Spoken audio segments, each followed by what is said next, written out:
Well, hey, good morning, everybody. It's Gray from Meat and Potatoes. Let's get this beautiful Thursday started. Got our coffee, got our notes. Start. Let's get some speed. I put some effort into this thing last night just to see if I could get it to stop squeaking, because it's got a good squeak, and I've been noticing on the audio that I gotta sometimes isolate this voice. But anyway, I did my my afternoon gym session yesterday. Went pretty good.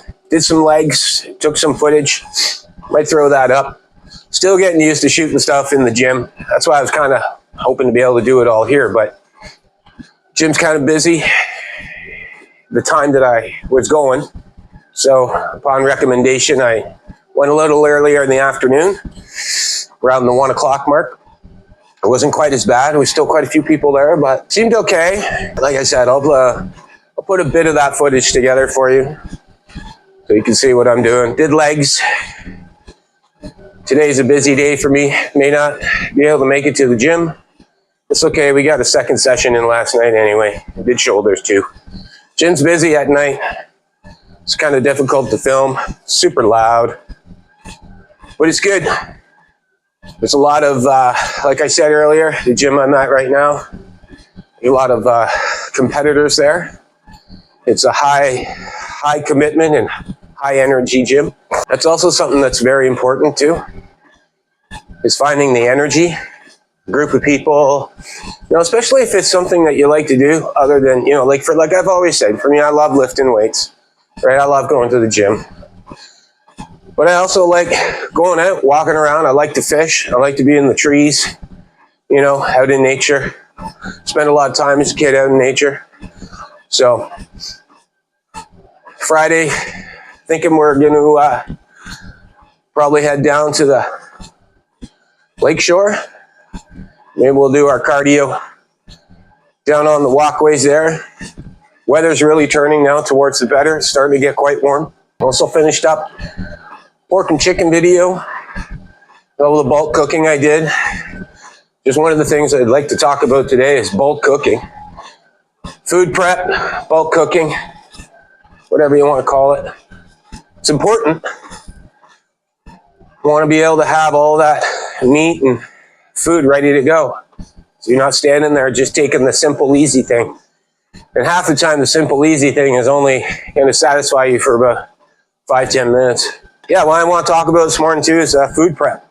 Prepping all your food, learning how to prep food, and that's what I'm going to do. I'm going to show you guys how to do that. I mean, you can watch 100 videos online, but you know what? Let's all do it in one spot. Let's start right from the beginning. Go all the way through it. So yeah, food prep's important. Just being able to go to the fridge and have, you got boiled eggs ready, you got ground meats ready, you got carbohydrates ready, fruit. Like I said, I eat a lot of apples just because they're easy. We're in high apple country here, so apples are really good, fruit's really good, frozen, fresh. And those things they're sweet. And as I was saying before, once you understand your sugar addiction, fruit is it tastes like candy. It's so sweet. Your body actually recognizes the flavor of things. So yeah, food prep's important. I think it's probably right up there with exercise and walking. You got to understand how to eat. You got to understand what you're eating. And you got to make it simple. A lot of what we're doing here is about simplicity and efficiency. We need to make this as efficient as possible. And the reason why I do that, why I've taken that path of efficiency, I'm a carpenter, for one. I spent over 20 years in construction. You had to be efficient. And sometimes efficient isn't about being quick or going fast. It's about understanding how to use the tools at your disposal to be more efficient. And the efficiency in your diet and efficiency in your training, those things, as I've said, they'll roll over into other aspects of your life. Working out, getting fit, seeing the changes in you.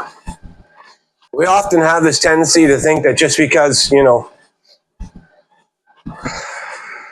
however long we've been here, that our bodies have adapted to this style of life that we now have, this life of luxury and being sedentary. And that's not true. You're a biological being. Those things are ingrained in your DNA. You know, the whole fight or flight, the whole walking versus running, the whole, you know, adrenaline. Adrenaline is a prime example of a biological marker that we still have. It's, you know, being startled, jumping, you know.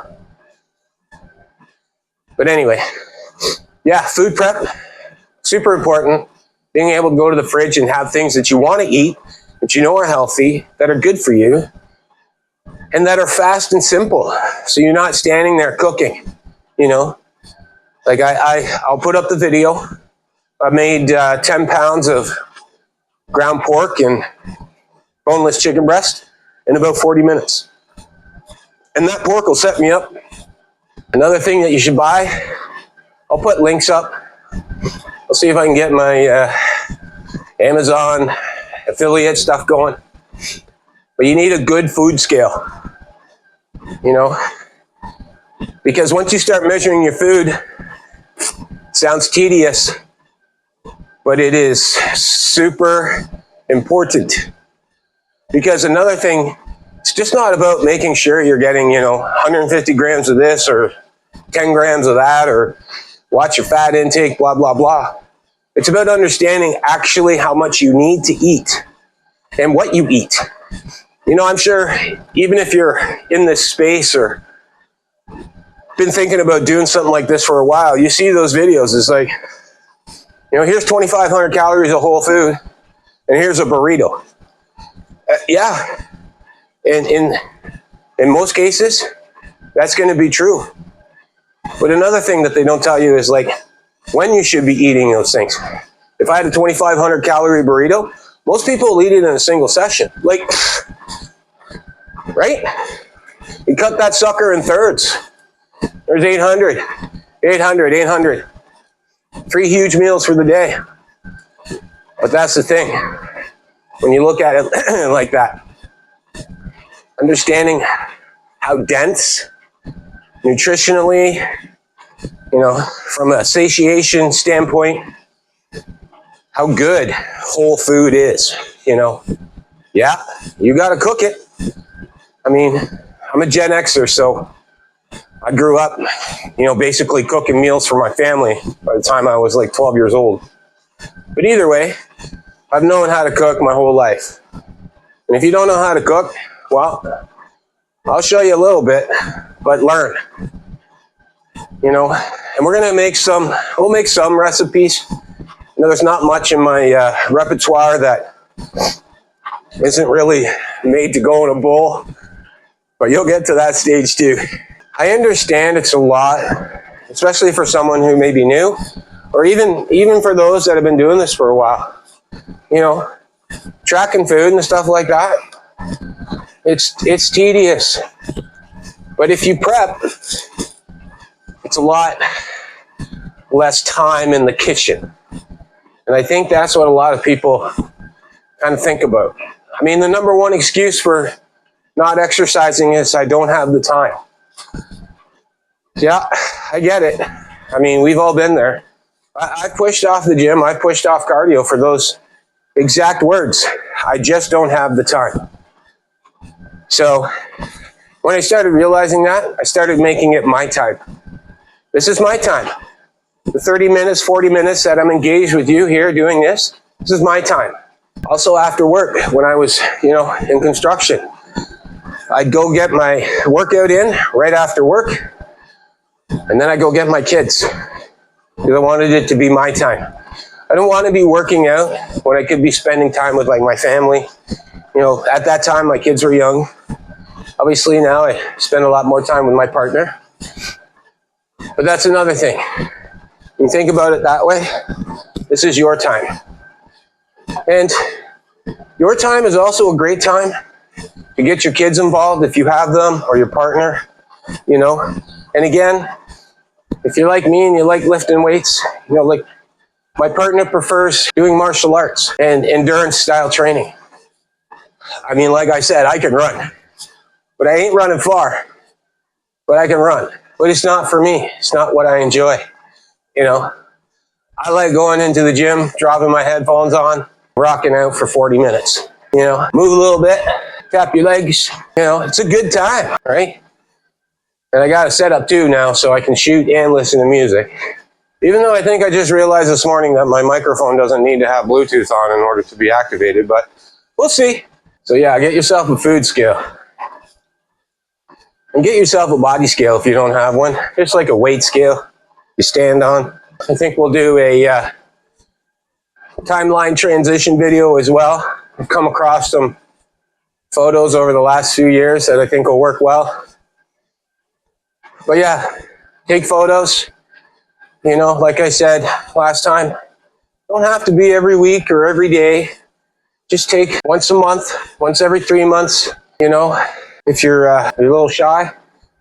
But track your progress, because you will always, always want to be aware of where you've come from.